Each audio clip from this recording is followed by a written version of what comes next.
Agenda Económica es presentado por Credit Corp Capital, aliados potenciando sus decisiones. Y Te Pillé, no grave robos, evítelos.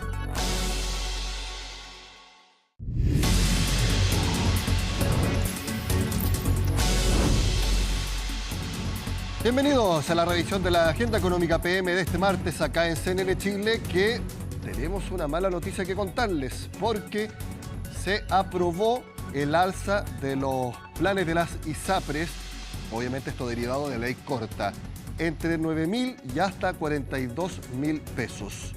¿Cómo serán las alzas de cada ISAPRE? Eso nos cuenta Natalia Muñoz.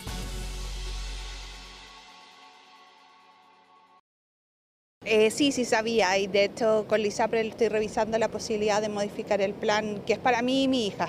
También sé, sí. Cruz Blanca, no es de la que más va a subir, ya supe. Algo leí así súper rapidito. La mayoría de los que tienen ISAPRE ya están enterados. Si usted no lo sabía, se lo contamos. Ya está aprobada el alza de precios de 5 ISAPRES. Las primas extraordinarias van de 9.000 a 42.000 pesos. Esto es una prima extraordinaria que fue aprobada por ley, por la ley corta de ISAPRE. Y básicamente lo que se tuvo a la vista por el Ejecutivo y por el Poder Legislativo al aprobar esta ley fue tratar de buscar alguna alternativa para recuperar el equilibrio financiero del sistema de ISAPRE. Ahora cada ISAPRE va a tener que aplicar estas alzas a sus beneficiarios, pues ya está aprobada. Así que esto es cosa de días en que los afiliados van a empezar a notar alza en sus planes. Las ISAPRES tendrán que comunicar a sus afiliados. Este incremento es parte de la aprobada ley corta. En septiembre ya existió un ajuste de 7%, pero todavía estaba pendiente la definición de la deuda y las devoluciones que tendría que hacer cada ISAPRE con sus afiliados. El aumento de la prima tiene un tope de 10%, con objetivo de hacer viables dichas devoluciones. Vida 3 es la ISAPRE que cobrará la mayor prima extraordinaria a sus afiliados, 42.000 pesos. Al otro lado está Colmena, que tiene la prima más baja. Cobrará un máximo de 9.000 pesos. El techo es máximo el 10% de lo que paga esa familia. Por ejemplo, si esa familia paga 6 UFs mensuales, lo máximo que le van a poder cobrar es 0,6. O sea, aquellos asegurados de un ISAPRE que le cobre 1,10 UF, no le van a poder subir ni siquiera el precio de una persona. Solo falta que el regulador vise el plan de Nueva Más Vida, lo que debería quedar zanjado esta semana. Ahí la superintendencia informará de manera oficial para que las ISAPRES comiencen a notificar a sus afiliados. De aquí a la próxima semana deberían informarlo a los cotizantes para así empezar a cobrar desde el próximo mes la nueva prima. Estaría dispuesta a pagar eso, pero igual sigue siendo una preocupación porque al final no es mucho las posibilidades que uno tiene para optar y elegir. No se puede cambiar perfectamente. Sí, lo evaluaría, a ver qué decido. Pero si es como, por ejemplo, 20 lucas, no es tanto tampoco. Quizás me cambiaría, pero igual hay temas que tengo que ver por lo de la preexistencia, que tengo unos temas y entonces no sé si me convendría también cambiarme. Cálculo que tendrán que hacer los afiliados, pero las posibles fugas ponen más incertidumbre al sistema de salud. Hay ISAPRES que a lo largo ya de varios meses, incluso años, ya arrastran una situación compleja desde el punto de vista financiero, como por ejemplo ISAPRE con Salud, ISAPRE Cruz Blanca, que son ISAPRES que han registrado pérdidas importantes. Si hay mucha migración de gente sana y se queda en la cartera de clientes, personas más demandantes de los servicios de salud, obviamente que va a haber un peso importante de gastos para esos asegurados y no sabemos en cuánto tiempo más ese ISAPRE podría tener mayores problemas en su estado financiero. La situación financiera de cada ISAPRE es compleja. Además, a quienes tenían planes con las tablas de factores antiguas se les reemplazó por la tabla única de factores, lo que en algunos casos significó una baja en el precio del plan. Pero este no es el único incremento que queda. La ley corta autoriza también a subir durante el año 2025 otro 10% máximo. Y va a haber una nueva alza durante el año 2026. Además, aún faltan las devoluciones masivas, cuyo monto de la deuda habría quedado en $1.250 millones, niveles cercanos a lo esperado. Pero el pago de estos montos podrán hacerse a más tardar en 13 años de plazo, excepto con los mayores de 65, donde se reduce a 5 años, mientras que para los mayores de 80 quedó establecido en 2. pasamos de las ISAPRES y hablamos de las tasas de interés de los diferentes créditos que hay en el mercado, porque este martes el Banco Central publicó lo que hace todas las semanas, el promedio de los intereses dependiendo del tipo de créditos. Y hay diferentes resultados. Los pasamos a ver en la siguiente gráfica que hemos preparado. Recuerden que estos son los promedios que informan los distintos emisores. En la primera línea están los créditos de consumo. Como vemos, se mantienen en torno a 21%. De hecho, subieron en la última semana registrada, que es la primera de octubre, 21,93% en promedio, cuando la última de septiembre estaban en 21,11%. Luego están los comerciales, que son los créditos que se le entregan a las empresas. ¿Cómo estuvieron estas tasas? Subieron también un punto completo, de 9% del 24 al 30 de septiembre a 10% la primera semana de octubre. Eso sí, como vemos en la última línea, son los créditos hipotecarios. Estos sí bajaron a su menor nivel en prácticamente un año, en un promedio de 4,69%. Bueno, la buena noticia es que principalmente los primeros créditos que veíamos, los de consumo y los comerciales, debieran tender a bajar. ¿Por qué? Porque es prácticamente un hecho que el Banco Central va nuevamente a bajar la tasa de política monetaria el jueves. Todo el mercado está recomendando que lo hagan 25 puntos base para que quede en 5,25%, tal como lo detalla Pilar Gutiérrez. Un recorte de 25 puntos base. Ese es el consenso del mercado para la próxima movida del Banco Central sobre la tasa de interés. Esa también fue la recomendación a la que llegó en votación dividida el Grupo de Política Monetaria, que entrega sugerencias al ente emisor antes de sus reuniones. Las expectativas de inflación están ancladas, la inflación ha ido convergiendo, ¿sí? Y si bien, como mencionamos en el informe, existen ciertas presiones por el tema de las tarifas eléctricas y también por el potencial efecto del tipo de cambio o del conflicto en Medio Oriente. Estos deberían ser shocks de oferta transitorios que no deberían afectar a la inflación en el largo plazo. Es por eso que recomiendan que siga bajando la tasa y no más de 0,25%, aunque hay quienes preferirían un recorte de 50 puntos debido a la desaceleración económica, luego de datos como el último IMASEC de 2,3%, cercano a la parte baja de las proyecciones, y una tasa de desempleo que se sitúa en 8,9%. Pero el horizonte de política monetaria, que son 2 años, la expectativa de inflación sigue en el 3% y mientras tanto tenemos indicadores de que la demanda está débil. Y si es algo, el escenario externo es un escenario más desafiante por el lado de la actividad de la demanda y por lo tanto creo que hay espacio para apurar un poco el tranco a llegar a ese nivel neutral de 4% y por lo tanto, en el fondo, 50 puntos base creo que ayuda en esa dimensión. Sin embargo, otros son más cautos y alertan sobre el escenario externo, sobre todo respecto a los datos de actividad económica de Estados Unidos y las dudas que han generado las medidas anunciadas por China para reactivar su economía, que no han convencido a los expertos. La última rebaja de la Fed nos da un espacio mayor, pero también es cierto que como la economía norteamericana se ha mostrado bastante resiliente en términos de empleo, en términos de actividad económica, lo que se visualizaba como una reducción más rápida probablemente no va a ser así, va a ser más lenta. Las medidas que está anunciando China, todos estos factores pueden generar presiones sobre el precio del cobre y también el tipo de cambio, y eso podría afectar negativamente a la economía chilena.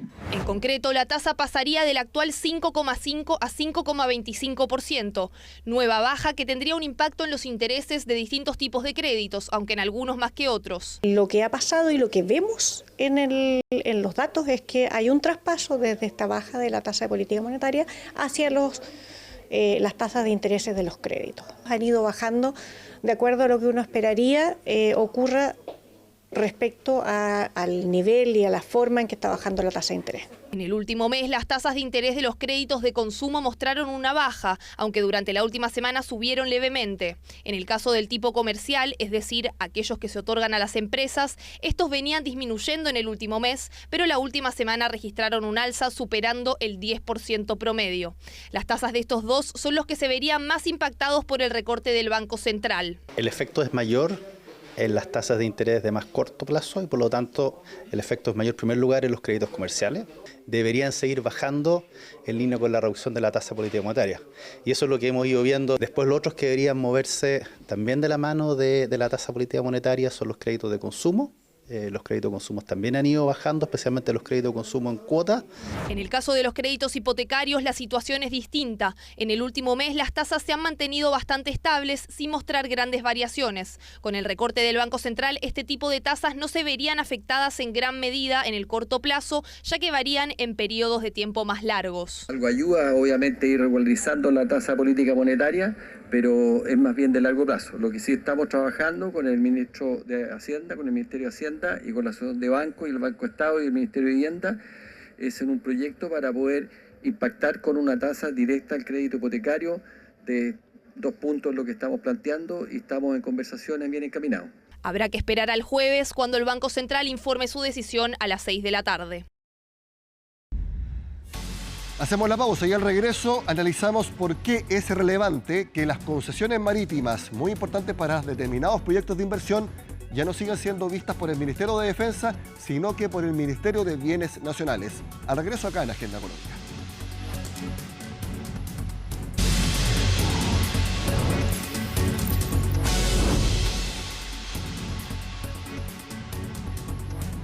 El gobierno anunció nuevas medidas para reducir la llamada permisología, y una en concreto, que las concesiones marítimas, en vez de ser revisadas y otorgadas por el Ministerio de Defensa, las vea el Ministerio de Bienes Nacionales. ¿Cómo esto puede reducir los tiempos en la aprobación o denegación de los permisos? Es lo que conversamos acá en Agenda Económica con la ministra de Bienes Nacionales, Marcela Sandoval, a quien le agradecemos estar con nosotros. Ministra, bienvenida a Agenda Económica. Muchas gracias por el espacio.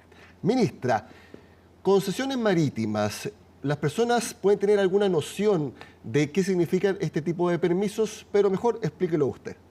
Sí, es muy importante lo que anunciamos ayer con el ministro de Hacienda respecto a presentar estas indicaciones de un proyecto de ley que viene del presidente Piñera. Está en segundo trámite constitucional en el Senado. Y lo que buscamos con esto es reducir, como bien decías tú, tiempos de tramitación, que todo esto se enmarca en los permisos finalmente del pacto fiscal. ¿Por qué Bienes Nacionales tomaría esta posta de alguna manera, esta tarea que es muy importante? Porque Bienes Nacionales ha tramitado históricamente concesiones de uso oneroso, quiere decir grandes inversiones para el crecimiento económico. Litio, minería, hidrógeno verde, energía limpia, no convencionales, renovables, no convencionales, y una serie de proyectos productivos. Por lo tanto, lo que buscamos con las concesiones marítimas es justamente homologar estos criterios y estos estándares que hemos históricamente en Bienes Nacionales trabajado, pero además mejorarlo, porque se nos ha encomendado esa tarea. ¿Y qué tipo de proyectos de inversión necesitan de concesiones marítimas para poder desarrollarse? Estamos hablando de, por ejemplo, todo el mercado que tenga que ver con la industria portuaria, pero también esos son concesiones marítimas mayores, pero también podemos encontrarnos, por ejemplo, con proyectos menores turísticos que tengan que ver con actividades deportivas que se desarrollan en el borde costero, turismo sostenible, en fin, y una serie de actividades que son de concesiones menores y que requieren permisos que muchas veces se demoran años. Había un diagnóstico de la Comisión Nacional de Productividad del 2018 que decía que las concesiones marítimas en promedio se demoraban 4 años. Tú comprenderás que cualquier inversionista también, un proyecto que tiene una larga tramitación, evidentemente eso puede desincentivar y también eso no avanza. Hay de alguna manera un espacio productivo que queda ahí sin ocupar. Las desaladoras de agua, tanto para consumo humano como también para agua para la minería y otros usos, también incluso para agricultura y pequeña agricultura, me imagino que también necesitan de estas concesiones marítimas. La verdad es que hay un proyecto que está en tramitación en el Congreso que tiene que ver justamente con las desaladoras. Aquí van a haber varios cuerpos normativos relacionados. Acá solo lo quisimos acotar a los permisos que actualmente son vigentes respecto a las concesiones marítimas, lo que hoy día la Subsecretaría de Fuerzas Armadas enfrenta, digamos, en esta tramitación. Sí, porque el gremio de las desaladoras, ACADES, mencionaba que para ellos las concesiones marítimas toman el doble, en promedio 8 años o incluso más a veces. Exacto, o sea, este promedio que informaba, digamos, la Comisión Nacional de Productividad tenía que ver con un promedio, digamos, dentro de los grandes proyectos de inversión. Ahora, hay que destacar que en este gobierno nos encontramos con muchos expedientes detenidos.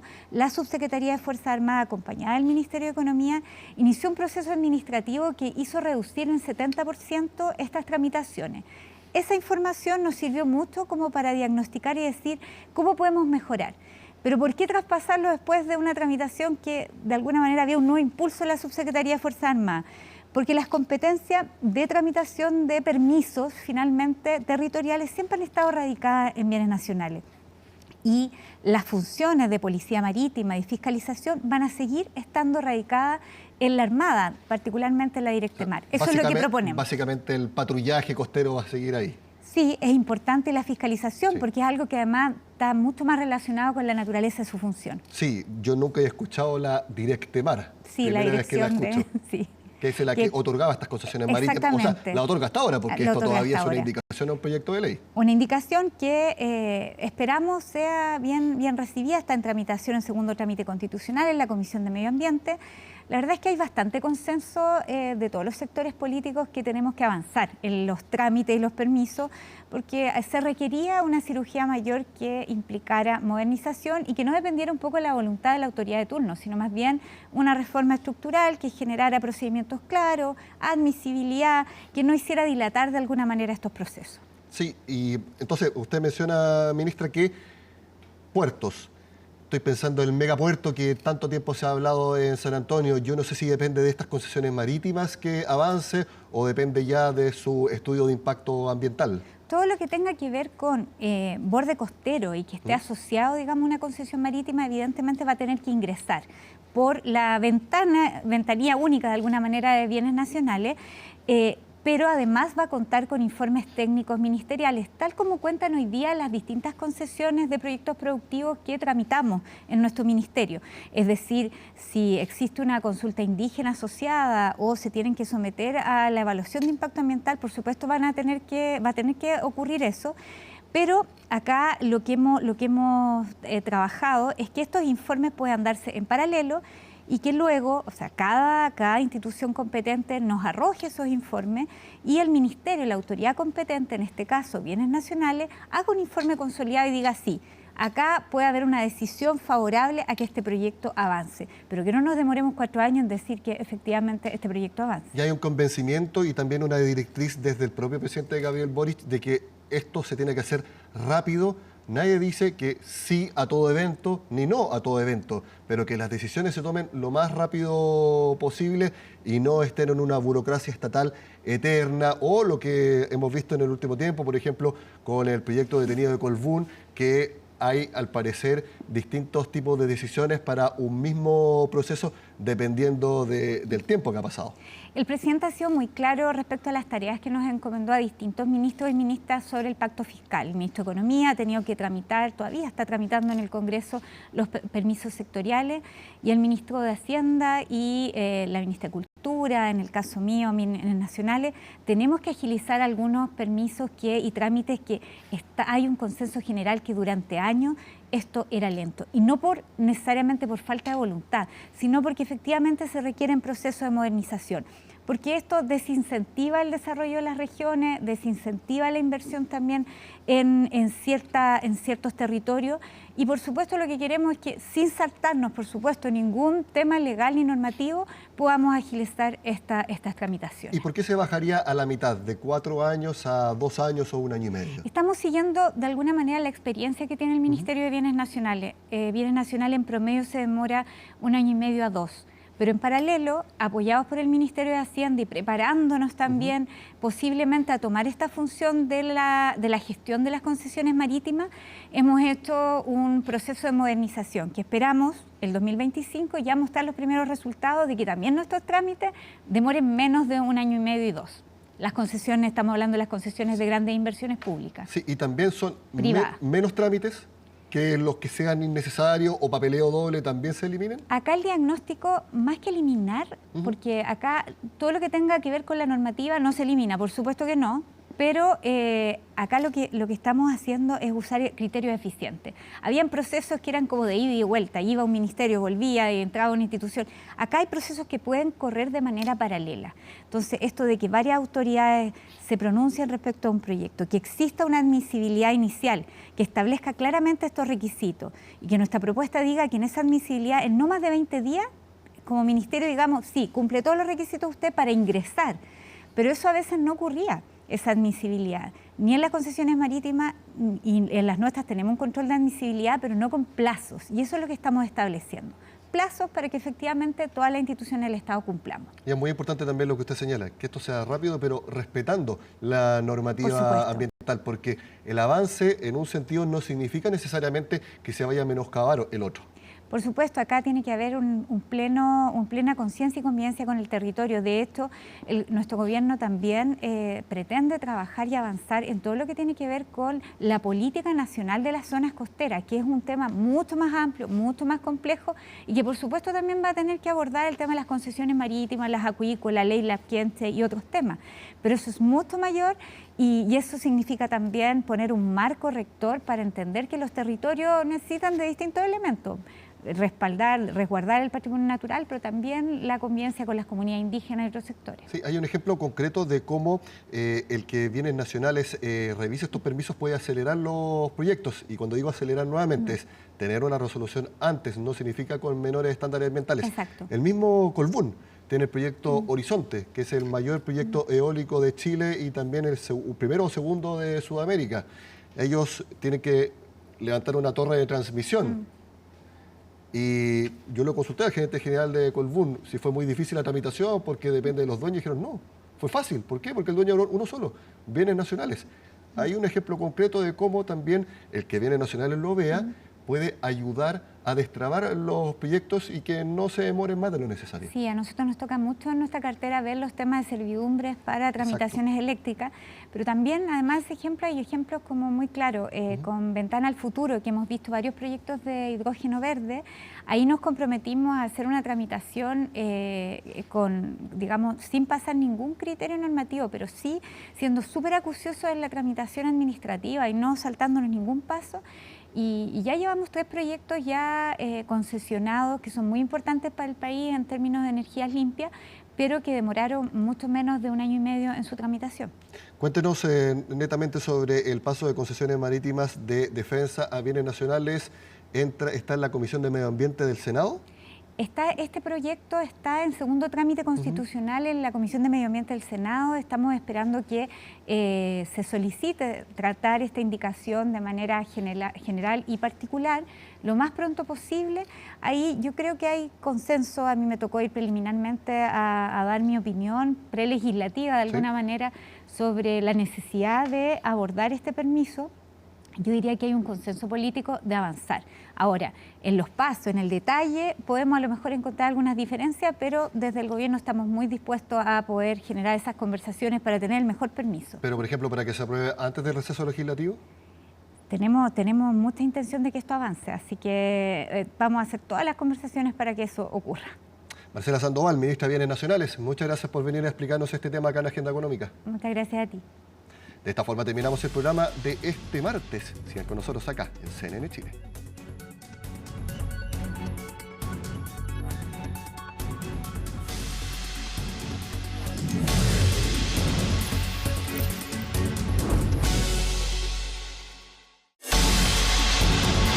Agenda Económica fue presentado por Credit Corp Capital, aliados potenciando sus decisiones.